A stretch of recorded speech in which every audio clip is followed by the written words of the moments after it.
दोस्तों, आपने देखा होगा कि ज़्यादातर गर्मी के मौसम में कई जगह पर बिजली गुम हो जाती है और वो 1-2 घंटे से शुरू करके कई घंटों तक चलती है। काफ़ी दिनों से मेरे पास कई कमेंट आ रहा है दोस्तों। कोई कह रहा है कि हमारे यहाँ बहुत देर तक बिजली नहीं रहती। किसी का कहना था कि बिजली काटने के बाद कैसे पता चलता है कि बिजली सप्लाई देने का टाइम हो गया है। तो इस तरह के कई सवाल आपके मन में भी उठ रहा होगा।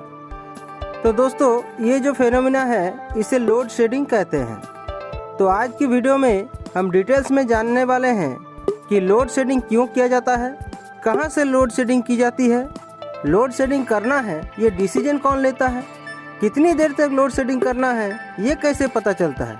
इन सारे सवालों का जवाब आपको मिलेगा दोस्तों इस वीडियो में, तो बने रहिए इस वीडियो के साथ। दोस्तों, इन सारे सवालों के जवाब देने से पहले आपको एक एग्जाम्पल देता हूँ। मान लीजिए कि किसी एरिया में 2 शहर है और 5 गांव हैं। तो गांव के मुकाबले शहर में काफ़ी ज़्यादा काम रहेगा और उन सब काम को करने के लिए काफ़ी ज़्यादा लेबर्स यानी वर्कर्स की ज़रूरत पड़ेगी। देखिए, गांव में लोक संख्या तो है पर उतना काम नहीं है, लेकिन शहर में काम बहुत ज़्यादा है और यहाँ काफ़ी ज़्यादा वर्कर्स की ज़रूरत पड़ती है। अब अगर गांव के लोगों को ये पता ही नहीं चला कि कहाँ लेबर्स यानी वर्कर्स की ज़रूरत है, तो गांव में बेकार की संख्या बढ़ती जाएगी और शहर में वर्कर्स के अभाव में काम ठप पड़ता जाएगा, यानी एक गड़बड़ सिचुएशन क्रिएट हो जाएगी। तो क्या होता अगर कोई शहर और गांव के बीच मीडिएटर या मैनेजर रहता जो वर्कर्स को मैनेज करने का काम करता। जब शहर में ज़्यादा वर्कर्स की ज़रूरत होती तो वो गांव से मैनेज कर देता और सब कुछ सिस्टमेटिकली चलता रहता। लेकिन जब शहर और गांव दोनों जगह वर्कर्स की काफ़ी ज़रूरत पड़ जाएगी तो उस समय क्या होगा? उस समय ये देखा जाएगा कि कौन सा काम ज़्यादा इम्पोर्टेंट है, वहाँ पर लेबर्स यानी वर्कर्स की सप्लाई दी जाएगी और जो कम इम्पोर्टेंट काम है उसको थोड़ी देर के लिए या कुछ दिनों के लिए रोक कर रखा जाएगा। जब लेबर्स की किल्लत ख़त्म हो जाएगी तब कम इम्पोर्टेंट वाली जगह पर वर्कर्स को भेजकर उस काम को निपटा दिया जाएगा। मतलब जो मैनेजर है वो एक तरह से डिमांड और सप्लाई को कंट्रोल करता है। ठीक इसी तरह से दोस्तों पूरे पावर सिस्टम काम करता है। इंडिया में दोस्तों कई तरह के पावर प्लांट्स होते हैं, जैसे thermal power plants, hydro electric power plant, solar power plant, wind power plant, nuclear power plant. दोस्तों, अलग अलग पावर प्लांट्स की बिजली उत्पादन क्षमता भी अलग अलग होती है। कोई कम बिजली उत्पादन करता है तो कोई ज़्यादा, कोई सीजन के हिसाब से ज़्यादा बिजली उत्पादन करता है तो कोई पूरे साल भर एक समान बिजली उत्पादन करता है। जैसे जो थर्मल पावर प्लांट्स है वहाँ पर अगर कोयला अवेलेबल रहा तो पूरे साल भर अच्छी क्वांटिटी में पावर जनरेट कर पाएगी। लेकिन जो हाइड्रो इलेक्ट्रिक पावर प्लांट्स है उसमें बारिश के मौसम में तो ज़्यादा बिजली उत्पादन होगी, लेकिन दूसरे सीजन में पानी कम होने की वजह से उत्पादन घट जाएगी। उसी तरह सोलर पावर प्लांट में दिन में बिजली बनेगी पर रात में नहीं। कहने का मतलब यह है दोस्तों कि अलग अलग पावर प्लांट से अलग अलग क्वांटिटी में बिजली उत्पादन होती है, कहीं पर ज़्यादा तो कहीं पर कम।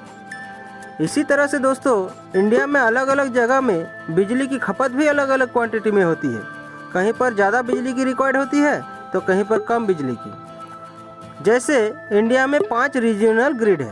पहला नॉर्दर्न ग्रिड, दूसरा नॉर्थ ईस्टर्न, तीसरा ईस्टर्न, चौथा वेस्टर्न और 5वां साउदर्न।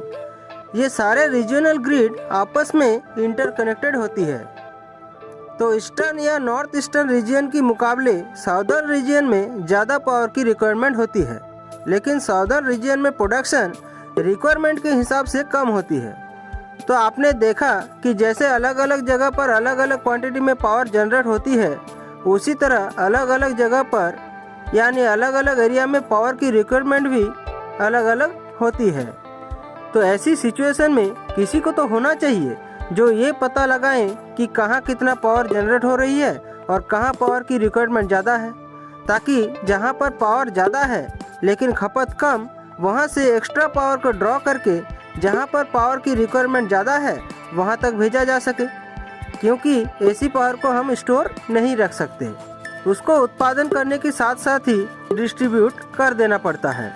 मतलब पिछले एग्जाम्पल में जैसे कोई मैनेजर का काम कर रहा था, उसी तरह यहाँ भी एक मैनेजर की ज़रूरत पड़ती है और पूरे पावर सिस्टम में ये मैनेजर की काम करती है पावर ग्रिड। पावर ग्रिड एक कंपनी है दोस्तों जिसे गवर्नमेंट द्वारा चलाई जाती है। अब देखिए, सबसे पहले ज़्यादा महत्व दिया जाता है इंडस्ट्रीज़, आईटी सेक्टर्स, बड़े टाउन्स जैसे दिल्ली, मुंबई, बेंगलोर जैसे बड़े बड़े शहर, इन सब को, यानी जहाँ पावर की रिक्वायरमेंट भी ज़्यादा है और नेसेसरी भी है। उसके बाद जो कम इम्पोर्टेंट वाली क्षेत्र है जैसे छोटे शहर या गांव का एरिया, उसको बाद में महत्व दिया जाता है।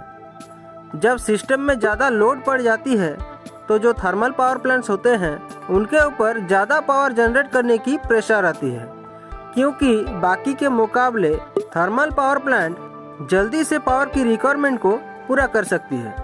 लेकिन सिस्टम जब हेवी ओवरलोडेड कंडीशन में आ जाती है तो पावर की एक्सेस डिमांड पड़ जाती है और उस हाई अमाउंट के पावर के डिमांड को पूरा करना सारे पावर प्लांट की पावर मिलाकर भी इम्पॉसिबल हो जाता है। तो इस कंडीशन में कम इम्पोर्टेंट वाले क्षेत्र की पावर को काटी जाती है। ऐसी सिचुएशन में सबस्टेशन पर खबर आती है कि लोड को घटाना है, मतलब लोड शेडिंग करना है। अब कुछ देर बाद जब पावर की डिमांड घट जाती है तो लोड शेडिंग को विथड्रॉ कर लिया जाता है। अगर देखा गया कि किसी एरिया के पावर डिमांड को पूरा ही नहीं किया जा सकता है, तब उस कंडीशन में वहां पर काट काट कर घंटों के हिसाब से बिजली दिया जाता है। जैसे मान लीजिए कि किसी सबस्टेशन में 5 आउटगोइंग फीडर्स है, तो 5 फीडर्स के ऊपर लोड भी अलग अलग होंगे। अब मान लीजिए कि 1 नंबर फीडर पर लोड है 50 एम्पियर, 2 नंबर पर 30 एम्पियर, 3 नंबर पर 90 एम्पियर, 4 नंबर फीडर पर 150 एम्पियर क्योंकि इसमें बल्क कंज्यूमर ज़्यादा है, और 5 नंबर फीडर पर 60 एम्पियर। तो कुल मिलाकर लोड हो गया दोस्तों 380 एम्पियर। अब अगर 380 में से 300 एम्पियर लोड डिमांड पूरा किया जा सकता है तो इस सबस्टेशन को इंस्ट्रक्शन मिलेगा कि आपको 80 एम्पियर लोड कम करना है। तो उस कंडीशन में सबस्टेशन में जो ऑपरेटर या जो इंजीनियर होंगे वो डिसाइड करेंगे कि किस किस फीडर को बंद करके इस सिचुएशन को हैंडल किया जाए।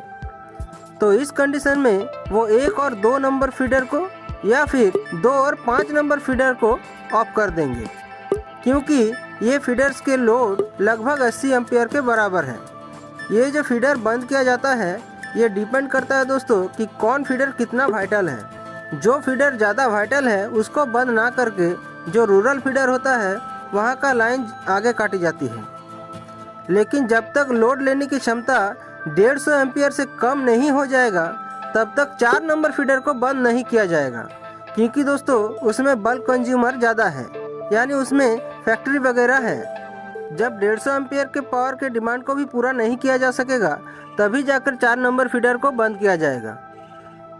अब अगर मान लीजिए कि कोई सबस्टेशन रूरल एरिया में हुआ और वहाँ 4-5 फीडर मिलाकर अगर 80 एम्पियर हुआ तो ऐसा भी हो सकता है कि वहाँ पर सारे फीडर्स को ऑफ कर दिया जाएगा, मतलब पूरे सबस्टेशन के लोड को ही ऑफ कर दिया जाएगा। 2014-15 में मैंने भी आधा 1 घंटे के लिए लोड शेडिंग किया था, पर उसके बाद से अभी तक लोड शेडिंग नहीं करना पड़ा है। दोस्तों, लोड शेडिंग कितनी देर तक चलेगी वो डिपेंड करता है कि कितनी देर तक पावर की हाई डिमांड रहेगी, कितनी ज़्यादा पावर की सप्लाई है, एरिया कितनी वाइटल है, ऐसे कई कारणों पर। और इन सब के ऊपर आग में घी का काम कर देता है दोस्तों बिजली की चोरी। एक तो पावर की सप्लाई कम है, ऊपर से बिजली की चोरी की वजह से पावर की डिमांड और ज़्यादा बढ़ जाती है और उस लोड का डाटा भी नहीं मौजूद रहता। जैसे अगर किसी फीडर का एक्चुअल लोड 50 एम्पियर है तो बिजली चोरी होने की वजह से उस फीडर का डिमांड बढ़कर 60 एम्पियर हो सकती है। तो इस वजह से लोड डिमांड का पता नहीं चलता और लोड शेडिंग की नौबत आ जाती है।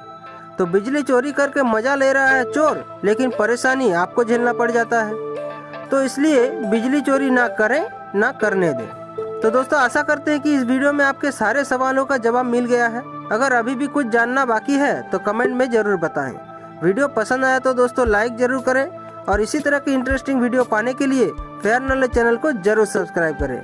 मिलेंगे दोस्तों नेक्स्ट वीडियो में इसी तरह के किसी इंटरेस्टिंग टॉपिक के साथ। तब तक के लिए गुड बाय।